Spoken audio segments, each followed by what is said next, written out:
Hey, what's up guys? Hope you're all having a great day. In today's video, I'll be going over what each protagonist did towards the end of their life. And also, I will be attempting to find every protagonist's death location and known burial sites in the Assassin's Creed series. Which you may think is morbid, but of course, I'm not the first person on YouTube running around trying to find a corpse. Timestamps are on screen now. If you want to jump forward to parts of the video you're more interested in. You know the drill. Also, I'll be doing this in chronological order, and not in order of when the games were released, but in order of when the protagonist died in the overall timeline of Assassin's Creed. Let's start by going to Egypt.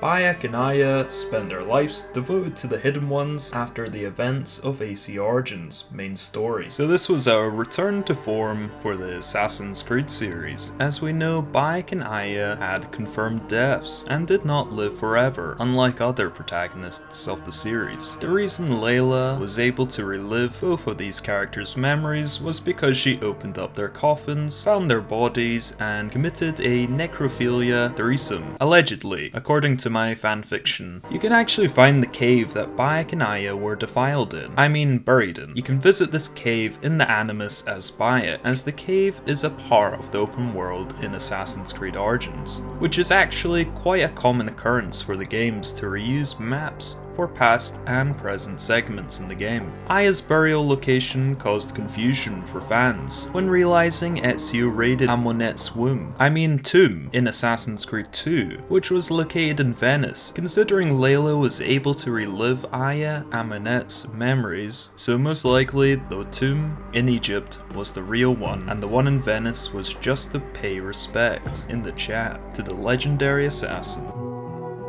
In the last chapter expansion for Assassin's Creed Valhalla, we find out Eivor is no longer reluctant to Odin's constant pestering, and Eivor is in fact interested to learn more from the other soul in her body. She decides to head back to Vinland once she has said her final farewells to characters we met throughout the story. So Eivor spent the remainder of her life talking to herself. I'm sure Jacob could relate. I knew you would, Greenie.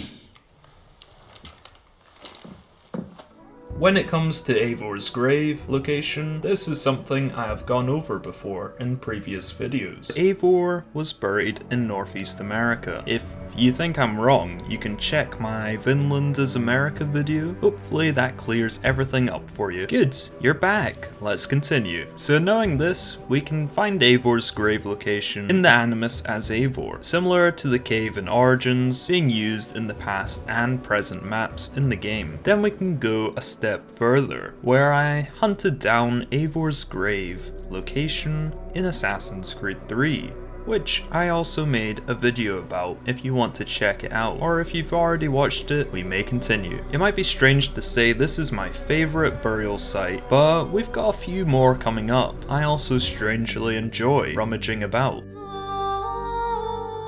Altair changed the core beliefs of the Brotherhood. The main goal was no longer peace, but freedom. And for that to truly be the assassin's main goal, they had to live by it. So Altair spent his final years preparing the mass exodus from Massive Castle and for students to go live amongst the people of the Holy Land and beyond. With his son Darum being a prime example, moving to Alexandria. Altair had spent his life revolutionizing the Brotherhood in terms of education and weaponry. Altair's library was accessed at the end of Assassin's Creed Revelations, with it being a part of what I consider one of the greatest scenes in the entire series. So Altair rested where he was born in Masyaf.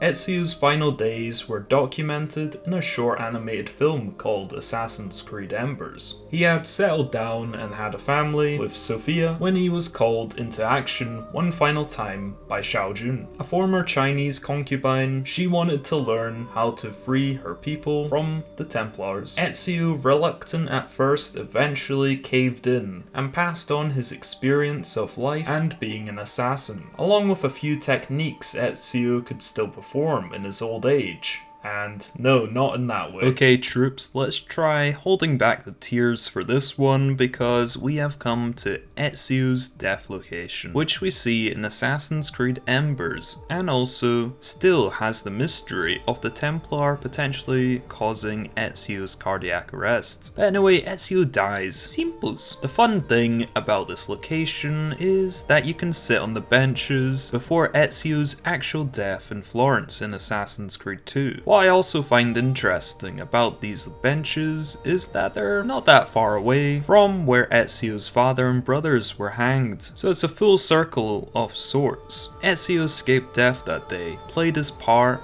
and death eventually claimed the final son of Giovanni Auditore.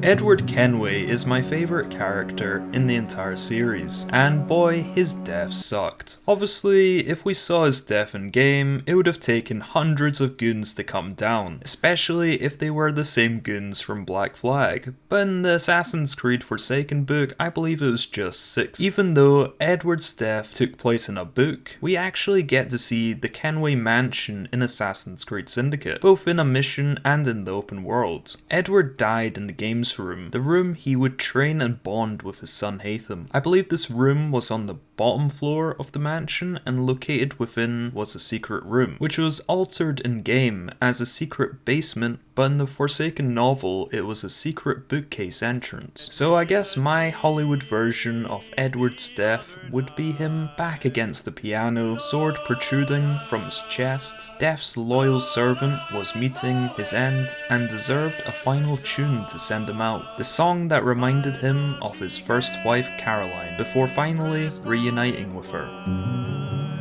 I wasn't too sure if I should include Adewale's death, since he was a DLC playable character, but I guess I can't exclude my favourite former slave. That came out wrong. So Adewale was killed by Shay in Villa, Canada in 1758, aged 66. What I enjoyed about this was Haytham's involvement. As we see in Black Flag, Addy and Edward were good buddies, so to see Edward's son Haytham hunting Addy down was heartbreaking, and well done with in-game dialogue. Haytham Kenway, Adewale. Yeah! Where's your hunting dog, Grandmaster Templar? I must have caused quite a ruckus for both of you to be chasing. Indeed. You've been a thorn on our side for far too long. I served with your father, Haytham. He would be ashamed to see what you have become. Really? I wasn't aware my father had a sense of shame. Do not speak ill of your father, boy. If you become half the man he was, it will be a blessing. Blessing or curse. I am my own man. Makes me wish they had just made Haytham the protagonist of Assassin's Creed Rogue instead of Shay, since there are far greater ties between Haytham, Addy and Achilles than the link Shay had. Well, looks like we have found the first speed bump in New York, named Haytham Kenway, and he was killed by his son. Yeah, what more can be said? The Kenway line is just non-stop tragedy. Bernard Kenway's sheep farm was burnt down, thanks to his son. Edward's son becomes a Templar, his daughter enslaved also, for over 20 years. Haytham's son murders him, and Connor's family leaves him because he's Connor. It seems your tongue has tasted sour grapes. So you can visit Haytham's death location in Assassin's Creed 3 and Assassin's Creed Rogue. This is the first protagonist in this video. We don't know the exact spot he died, but my strong guess would be somewhere in New York, simply because he taught his son and grandson the way of the Templar in New York, and his descendants still operated in New York during the American Civil War, almost a century after the main story of Assassin's Creed Rogue. But with his Irish genetics, probably died in a tavern which served Guinness as a good stout and not proper 12.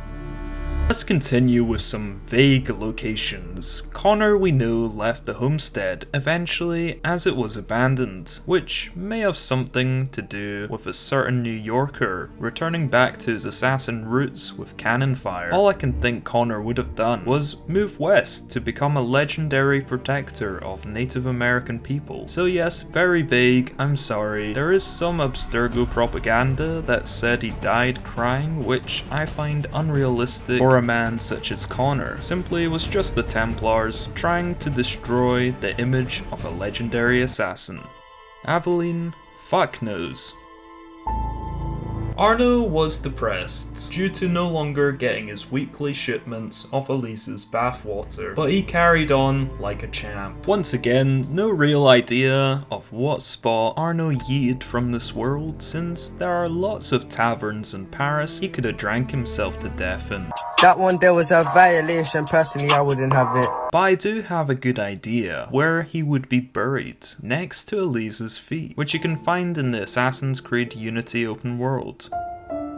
All we know about the Fry twins was they were still kicking about in 1914 and were moved to the English countryside, which could be any location away from the major cities, so most likely the Fry twins headed back to Crawley, retired there, and finally quit yapping and died, thank fuck.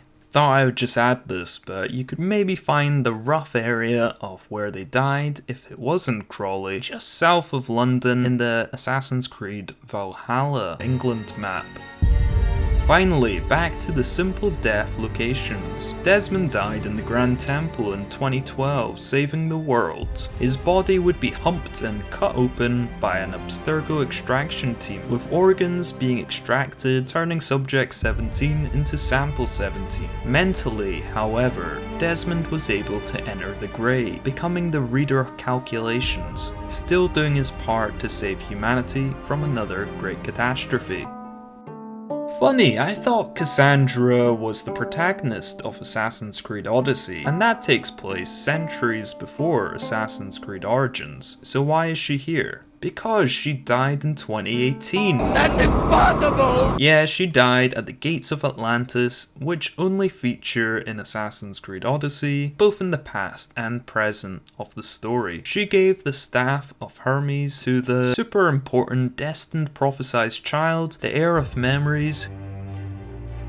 Layla died in the next game, as she was such an important character. Layla died in the Yggdrasil, the World Tree machine thing, in Hordafylke, Norway. Probably not saying that correct, but I'm not saying most things correct in this video, but well. She died because Kassandra never taught her how to shrink the staff of Hermes and put it in her pocket. Yep, that's how it happened, that's how she died. Malaka! When coming to Basim, I got a little uneasy, realizing he is the only playable protagonist in the entire series who has not died. Basim is still alive. Oh boy. And guess what? He's probably gonna die in a comic book. That's the unfortunate thing I see coming.